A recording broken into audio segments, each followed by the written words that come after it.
కేంద్ర మంత్రి బండి సంజయ్ కులాలు మతాల మధ్య చిచ్చు పెడుతున్నారన్నారు ఎంపీ చామల కిరణ్. కేంద్ర మంత్రి అనే హోదాను మర్చిపోయి మాట్లాడడం బండికి అలవాటైందన్నారు. జూబ్లీహిల్స్ లో నవీన్ యాదవ్ ఒక కులం ఒక మతం ఓట్లతో గెలవలేదని చెప్పారు. ఎవరికి ఓటు వేయాలో ప్రజలకు తెలుసన్నారు. రేవంత్ పాలనలో బీసీ బిడ్డకు టికెట్ వచ్చిందని ప్రజలు ఆదరించి గెలిపించారని చెప్పారు.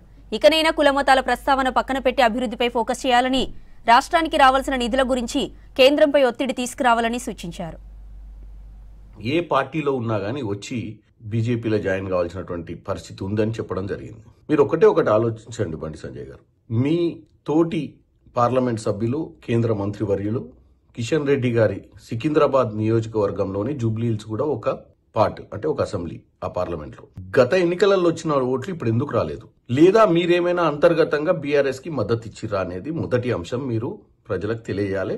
తెలియకపోతే మీరు ఇంటర్నల్ గా పార్టీల కోసం చర్చ చేసుకోవాలి. ఈ రోజు ప్రజల మధ్యన కులమతాల పేరుతో చిచ్చు పెట్టాల్సినటువంటి పరిస్థితి మీరు తీసుకురావడం మంచిది కాదని మీకు తెలియజేస్తున్నాను.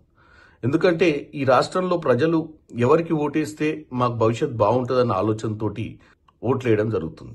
ఈ రోజు నవీన్ యాదవ్ జూబ్లీహిల్స్ లో గెలిచిందంటే ఒక మతమో కులానికి సంబంధించిన ఓట్లతోటి గెలవలే. రేవంత్ రెడ్డి గారి ప్రజా పాలనలో భాగంగా నవీన్ యాదవ్ అనే ఒక బీసీ బిడ్డకు టికెట్ ఇస్తే భవిష్యత్తులో మంచి చేస్తాడన్న ఉద్దేశంతో ఈరోజు ఒక 25,000 ఓట్ల మెజార్టీతోటి గెలిపించడం జరిగింది. నేను ఒకటే కోరుకుంటున్నా, మీరు అయినా నేనైనా మిగతా ఎంపీలమైనా కిషన్ రెడ్డి గారైనా మనం అందరం కూడా తెలంగాణ ప్రజలు ఓట్లేస్తే గెలిచాం. మీరు అధికారంలో ఉన్నారు కాబట్టి మీరు మంత్రి పదవులు వచ్చినాయి, చాలా మంచిది మన రాష్ట్రానికి మంత్రి పదవులు రావడం.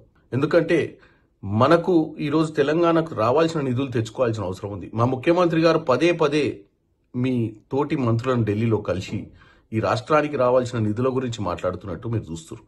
దాంతోపాటు మీరు కూడా ప్రెజర్ పెట్టి, అంటే రాజకీయాలకు ఎలక్షన్లకు పోయే ముందు మనం అందరం కూడా పార్టీల గురించి మాట్లాడుకుంటాం, కానీ ఎలక్షన్లో పోకముందు మన అందరితో ఒకటే నినాదం ఉండాలి. ఎందుకంటే మనం గెలిపించి పంపించిందే ప్రజలు మన తెలంగాణ రాష్ట్రాన్ని. గత పాలకులు దౌర్జన్యంగా దోసుకుపోయినటువంటి రాష్ట్రాన్ని మనం కాపాడాల్సిన అవసరం ఉంది.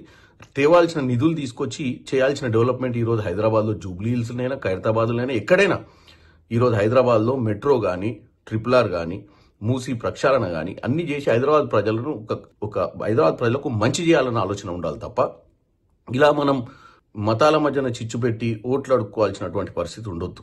ఎందుకంటే మనం ఒక భారతదేశంలో అన్ని కుల మతాలకు ఒక డెవలప్మెంట్ ఆలోచనతో ముందుకు తీసుకుపోవాలన్న ఆలోచన మనలాంటి నాయకులకు ఉండాలని కోరుకుంటున్నా. దయచేసి మీరు ఫ్యూచర్లో డెవలప్మెంట్ గురించి మాట్లాడండి. రానున్న పార్లమెంట్ సమావేశాలలో మన రాష్ట్రానికి రావాల్సిన నిధులు తెచ్చే పరిస్థితి ఏందనేది మీరు చెప్పండి.